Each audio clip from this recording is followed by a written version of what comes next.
سیاوش بیا رفتیم. بیگذرم چون از جهان یادم کنید، در کجایی گفته فریادم کنید. بعدی مردن تا نگردم به نشان، ذکری خیر دوستان شادم کنید.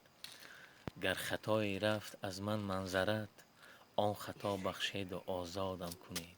یاران و برادران مرا یاد کنید، تابوتی مرا زی چوبی شمشاد کنید.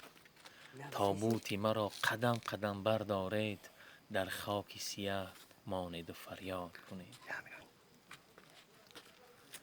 از درخت افتد برگ زیر پا شود، حیفی عمری آدمین تا می رود کم می شود.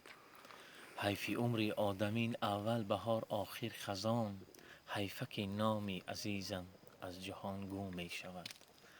دانه گندم بیفتی در زمین نان می شود، تلخی جان کندنم از مال مردم می شود. ای برادر تو بیا از مال مردم توبه کن، که مال مردم در قیامت مار و کژدم می شود.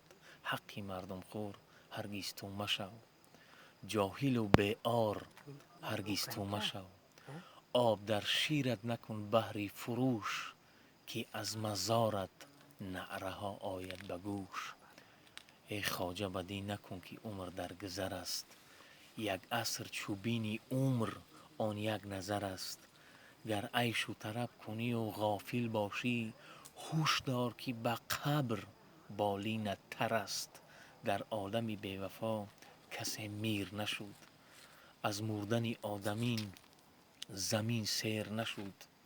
کس نیست سخن برد بر استاد اجل، مردن که حق است ولی جهان پیر نشد. ای خواجه بدی نکن که عمر در گذر است، زیرا مرگ من معلوم اما مردنم معلوم نیست. مومنم اما ایمان بردنم معلوم نیست. در قیامت راه دارم نام او گویم صراط، من نمیدانم به آنجا رفتنم معلوم نیست. راهی پرشور و خطر نادیده بگشادم سفر، در سواری اسب چوبین رفتنم معلوم نیست.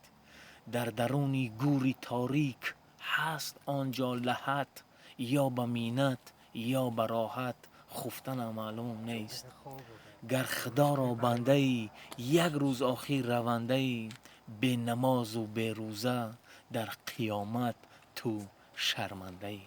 سلامت باشه به همه مردم تاجیکستان. سلام.